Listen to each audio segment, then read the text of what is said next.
My dear student, আমি তোমাদের ABTA test পেপারের ইতিহাস করাচ্ছি। চলে এসছি আজ 841 পৃষ্ঠা। নতুন হলে সাবস্ক্রাইব করে রেখে দাও, কারণ তুমি লাভবান হবেই। এরও ভিডিও ইউটিউবে কোথাও পাবে না, অতএব তুমি অবশ্যই দেখতে থাকো। পুরো ভিডিও দেখো, স্কিপ করবে না, লাভবান তুমি হবেই। দেখো, বেশি নাম্বার পেতে গেলে না ইতিহাসে শর্ট কোশ্চেন সব পারতে হয়, আর ম্যাপ পয়েন্টিং তো পারতে হয়। এই ভিডিওগুলোর বিষয় হলো ম্যাপ পয়েন্টিং দেওয়া রয়েছে, ভিডিওগুলোর বিষয় হলো ম্যাপ পয়েন্টিং দেওয়া রয়েছে। দেখো পেজ নাম্বার 841, প্রথম প্রশ্ন দেখো, আদি রসগোল্লার সৃষ্টিকর্তাকে জানো? উত্তর হচ্ছে হারানাথ ময়রা। ভারতীয় প্রথম চলচ্চিত্রের হরিশ্চন্দ্র পরিচালন ছিল দাদা সাহেব ফালকে, তাহলে প্রথম চলচ্চিত্র দাদা সাহেব ফালকে। হিন্দু প্যাট্রিয়ট পত্রিকার প্রথম প্রবর্তক হলো কে জানো? হরিশ্চন্দ্র মুখোপাধ্যায়। হিন্দু প্যাট্রিয়ট পত্রিকা কে চালু করে? হরিশ্চন্দ্র মুখোপাধ্যায়। তারপর 1.4 দেখো, কলকাতা বিশ্ববিদ্যালয়ের প্রথম আচার্য কে ছিল জানো? William Colvile. হুগলিতে ইমামবাড়া নির্মাতা কে জানো? হাজী মোহাম্মদ মহসিন। বাংলার ওয়ার্ল্ড টাইলার নামে পরিচিত কে জানো? দিগম্বর বিশ্বাস ও বিষ্ণুচরণ বিশ্বাস। গুন্ডাধুর ছিল বাস্তা বিদ্রোহ নেতা,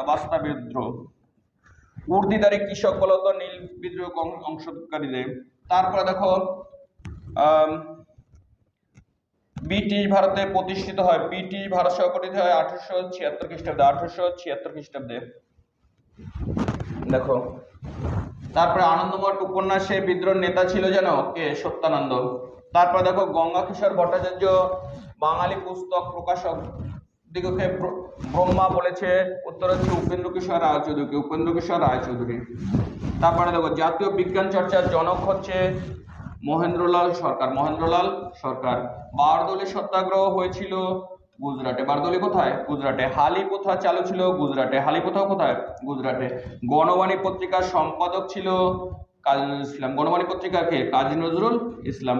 অপারেশন ফ্রিডম, উত্তর হচ্ছে অপারেশন ফ্রিডম হচ্ছে অনুশীলনী সমিতির সঙ্গে যুক্ত ছিল। তারপর দেখো, মতুয়া মহাসংঘের প্রতিষ্ঠাতা করে হরিচাঁদ ঠাকুর। তারপর দেখো, নারী কর্মমন্দির প্রতিষ্ঠা করে কে জানো? নারী কর্মমন্দির প্রতিষ্ঠা হয় 1921 খ্রিস্টাব্দে। কবে? 1921 খ্রিস্টাব্দে। 1900টা রাজ্য পুনর্গঠন কমিশনের সভাপতি কে ছিল জানো? রাজ্য পুনর্গঠন কমিশনের সভাপতি ছিল হচ্ছে ফজল আলী। দেশীয় রাজ্য ছিল না কোনটা জানো? বম্বে দেশীয় রাজ্য ছিল না। বম্বে কি ছিল না? দেশীয় রাজ্য ছিল না। দেখো, জওহরলাল নেহরুর কন্যা ইন্দিরা গান্ধীর মাধ্যমে চিঠি আদান প্রদান হিন্দিতে অনুবাদ করা হচ্ছে মুন্সি প্রেমচাঁদ। তারপরে দেখো, ছেড়ে আসা গ্রাম গ্রন্থটি লিখে দক্ষিণারঞ্জন বসু। কোন পত্রিকায় গ্রামীণ সংবাদপত্র জনক বলা হয়? উত্তর হচ্ছে কোন পত্রিকাকে? উত্তরে গ্রাম বার্তা। তারপর হচ্ছে বাংলার নব্য বৈষ্ণব আন্দোলন সূচনা করে কে? উত্তর হচ্ছে বিবেকানন্দ। দেখো, তারপর হেয়ার স্কুলের পূর্ব নাম ছিল পটলডাঙ্গা একাডেমি। এটা হচ্ছে মিথ্যা। দুদু মিয়া অনুগামী নিজেদের হেদায়েত নামে পরিচিত ছিল, এটা সত্য। কার্ল মার্কস মহাবিদ্রোহকে সামন্ত শ্রেণী, এটা মিথ্যা। দেবেন্দ্রনাথ ঠাকুর ভুবনডাঙ্গার নতুন নামকরণ করে বোলপুর, এটাও মিথ্যা। নামকরণ করে শান্তিনিকেতন, বোলপুর করে না, কি করে? শান্তিনিকেতন। তারপর দেখো, তারপরে মেলানো মঞ্জুসহ সন্ন্যাসী ফকির বিদ্রোহের সঙ্গে যুক্ত। তারপর দেখো, পাবনা বিদ্রোহ হয়েছিল 1875 খ্রিস্টাব্দে। ইন্ডিয়ান লীগ তৈরি হয় 1870 খ্রিস্টাব্দে। নবগোপাল মিত্র হিন্দু মেলার সঙ্গে যুক্ত ছিল। নবগোপাল মিত্র কিসের সঙ্গে যুক্ত ছিল? হিন্দু মেলার সঙ্গে। দেখো, বিহারের চম্পারণ, এই হচ্ছে বিহারের চম্পারণ, দেখতে পাচ্ছ। তারপরে বারদৌলি কোথায় জানো? এই যে বারদৌলি, গুজরাট, এটা অনেকবার করেছি। শান্তিনিকেতনও করেছি।